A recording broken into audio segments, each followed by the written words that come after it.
And away we go. It is the nightcap right here live from the Cincy Light Studios on BearcatJournal.com. Brought to you, as always, by our good friends at Hail Marys. Go visit our good friends at Hail Marys. They are on Chevy. They are in Chevy and on Harrison Avenue. They're in the Dora District. You can walk from bar to bar with your drinks, or you can just stay at Hail Marys. Why wouldn't you? They got 27 TVs, a 9-screen video wall. There's not a bad seat in the house. They subscribe to every sports package that DirecTV offers. They can stream all the games, and Cincinnati sports will always be on the video wall. They have a brand new walk-in cooler, brand new draft lines, and not only do they pour the coldest beer around, but they do so in 32.8-degree beer frosted glasses. Cincy Light on tap. Get down to Hail Marys soon. Tomorrow, tonight, today, whatever it is. All right, Aaron, time for another riveting week in Big 12 basketball action, which it was. We Sunday we forgot a game, and it happened to maybe be the game of the year. So we'll start there. Monday night, Iowa State heads to Tucson to take on Arizona. Iowa State had control of the game. They were up 3. Time was expiring. It looked like the Cyclones were going to continue their roll through the Big 12. And then Caleb Love hits one from beyond half court. At the time, he was 1 of 10 from 3. It was the full Caleb Love experience. I think he was at like 11 points or something at that juncture. He ended up in the 20s. He hits that 3. Yeah, he hits 2 more in overtime, along with another bucket or free throws, something along that lines. I think he had 11, and then he scored 11 from that final shot through the end of overtime. Arizona steals one at home from Iowa State. Arizona moves ahead of Iowa State in the Big 12 standings. They are 8-1 in the league. Iowa State is 7-2. That was one hell of a game. Yeah, watch the first half. I watched the first half of that one. Arizona outscores Iowa State 15-4. Man. Yeah. Just obliterated Iowa State in overtime. Arizona's tough. We knew Arizona was tough. They had a rough go of it out of conference. They've gotten things very well back on track here. Well, they also lost their best player. Their center that got hurt and is out for the season. Like they lost their best player. There was some adjustment that they had to get used to, or at least their best prospect. I guess if you want to call Caleb Love their best player, that's fine. But they're good, man. They're good. They're tough. 14-6 overall now, 8-1 in conference play. Good for second place over Iowa State. They get 22 from Love. They get 17 from Toby Awaka. They get 14 from Carter Bryant, who 4 of 5 from 3 for the freshman. They get 14 from KJ Lewis. Man, and then it was like Iowa State was bad. They get 15 from Josh Jefferson. Yeah, go ahead. Sorry. I was going to say Lipsy probably had his best game all year. He was hitting early. I don't know how many. I want to say he had maybe 14. That's the number that sticks out in my head in the first half. Ends up with 18. So not as strong a second half as he had a first half, but he came out strong, and they needed him to be strong, and unfortunately it just wasn't enough for Iowa State. I mean, it must be nice, Aaron. Curtis Jones only scored 8, was 0 of 8 from 3, 1 of 11 from the floor, and Iowa State still scores 75 points, 71 in regulation. They get 18 from Lipsy, 17 from Keyshawn Gilbert, 15 from Josh Jefferson, 10 from Deshaun Jackson. Not a lot from the bench. That really kind of ends up being the difference. But man, that was a good 53 3-pointers in this game. Yeah. 53. Those two teams like to chuck it. And really, I mean, what? Curtis Jones was 0 of 8. And like we said, before the miracle heave at the end of regulation, Caleb Love was 1 for 10. So they weren't exactly shooting them at a high clip. That game would have made your blood pressure boil. Of the 53, you made 17. So I guess that's between both teams. I guess that's okay. Yeah. Caleb Love finishes 4 of 13, but yeah, I don't. It's why I don't watch the NBA right now. Like, I can't watch the product that is the NBA right now. It's just a 3-point contest. It's ugh. Yeah. Moving along to Tuesday, Kansas survives. This UCF thing is just wild to me. 91-87 in the fog. UCF led most of the game. UCF should have won that game. Yeah, Kansas guts it out late. Keyshawn Hall with 34 for UCF. He has just been a monster for the Knights. They just decided we're not playing defense anymore. We got Keyshawn Hall.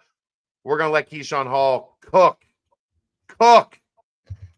Yeah, there were some really bad calls or non-calls in that game that went in Kansas's favor, which happens at Fog Allen. But I don't know. The compiler did his thing. Him and Zeke Mayo both end up with 24 each. Yeah. Flory with 10. KJ Adams and David Coit both with 12 for Kansas. KJ Adams back for Kansas after missing. Not starting. I mean, I think they kind of found something with Flory. Like, yeah. It ain't broke. Yeah, I mean, and that's a hell of a 6-man to bring in and give you defense and toughness and all the things that KJ Adams does for you. So he also got over twice as many minutes as starter Shaquille Moore. So that would have been a big loss for Kansas. That would have moved them to 5-4 in the Big 12, and they would have been pretty, a sizable distance behind that league group. That was a major win for them. Would have been tied with UCF at 5-4 if UCF pulled that off. And they have they got Baylor coming up next, so that'll be an interesting one because Baylor's we'll get to this, but Baylor's on the ropes a little bit right now. In a battle of the two teams that the Bearcats have beaten, Arizona State goes into Boulder and beats Colorado 70-68. Gross. Whatever. Yeah, there's not much to say here. Colorado remains defeated at 0-9. It looks like Adam Miller had 14 for Arizona State. I don't know. Did he get hurt during that game? He didn't play. He has no stats. Maybe. So Jaden Quaintance may be out. Sean Phillips filling in 28 minutes. He gets 13 points and 9 boards. Adam Miller with 18. Alston Mason with 17. Sean Phillips with 13. Bashir Jihad with 11 for Arizona State. And for Colorado, Bango Dak with 13 and Julian Hammond with 13. But the leader for them, Trevor Baskin, your boy Trevor Baskin, puts up 19. Game. 7-11 from the floor, 4 of 6 from the line, only 1 of 2. If you'd have told me Trevor Baskin scored 19 points and made 1 3, I would have called you a damn liar, Aaron. Well, he did. BYU at home, Conor McGregor in the stands. What a weird 93. Thing. What? Why is Conor McGregor in Provo? I don't know. McGregor in Provo. 93-89. VJ Edgecombe, incredible for Baylor. He scores 28, but it's not enough. How about Cannon Catchings, Aaron? Perfect game. Perfect game, Cannon Catchings. Yeah, he scores 8 from the floor, 4 of 4 from 3, 3 of 3 from the free throw line. He slashed 100, 100, 100, and scored 23 points for BYU. Yeah, BYU coming back to earth a little bit, 55% on the night, 38% from three, 81% from the line on 21 of 26 free throws. My goodness. Richie Saunders in double digits with 17. Is it Yegor? I think that's how they were pronouncing it. Yegor Demon. Igor. They were saying Yegor on the whatever. Anyway. 15 points, 6 assists. We also had to listen to Don Skillings play basketball last night. You can call him whatever you want until he's good again. Trevin Nell, 11 points on the night. He made a 3 as well. 1 of 3. He's not who he was against the Bearcats last year. Anomaly. Well, yeah, it's called a career game, Aaron. You have a hard time understanding that sometimes guys just have out-of-body experiences. Against the Bearcats, they all do. They all do. 28 for Edgecombe, 22 for Robert Wright. Say that 5 times fast. Robert White. Norchad Omier with 12 and Jaden Nunn with 11. Baylor, so good. He's incredible. Baylor and BYU both now 5 and 4 in Big 12 play. That wraps it up for Tuesday, other than the game that we aren't talking really about today. Houston 63-49 over West Virginia. West Virginia mounted a little bit of a comeback. They were down 39-19 at half. They mounted a little bit of a comeback in the beginning of the second half, but not enough. Houston 63-49 winners in that one. Yeah, Roberts had a terrible game in that one. Only 5 points. 5 points. Only 6 shots. That's crazy. Only 6 rebounds. Yeah. You expect the 37-year-old to play a little bit better than that. LJ Cryer, though, he had 17. Joseph Tugler, he had 12. Your boy Milos Uzan had 10. How's that my boy? I don't know. I thought it was your boy. No, I don't know Milos Uzan. West Virginia doesn't have a single player in double digits. We know that pain. It hasn't been that bad. I don't think we've gone a game without a guy in double digits yet. I'd have to check the tape, but I don't. I think the Kansas game, somebody had 10. Like it wasn't a lot, but I think somebody had 10. I don't know. Anywho. Javon Small, 3 of 7, 2 of 5 from 3, 8 points. If you shut down Javon Small, you got a very good chance to beat West Virginia. Like, I know we're going to do a show this weekend getting ready for West Virginia on Sunday. It might be like 90 seconds long. Ad read, stop Javon Small, win the game, end the show. Dylan Mitchell had 10 in that game against Kansas. Yeah. I knew somebody one guy had 10. I remember that. I just didn't remember who it was. Gross. Moving right along. Texas Tech 71-57 over TCU. That one was close early. Tech pulls away in the second half. Toppin 18 and 14. He's pretty good. Chance McMillan 16. Elijah Hawkins 13. Nobody. Brendan Wenzel with 11 for TCU was the only guy in. And Noah Reynolds. Noah Reynolds had 14. Yeah, 14. Took him 15 shots to get 14, though. That's usually not great. It's not great, Bob. No. TCU shoots 35% on the night in that one. What's that like? Kansas State absolutely demolishes Oklahoma State in the Octagon of Doom. 15, 9, and 6 for Coleman Hawkins. Avery with 22 points for Oklahoma State, but that's about it for them. That was domination by the Wildcats.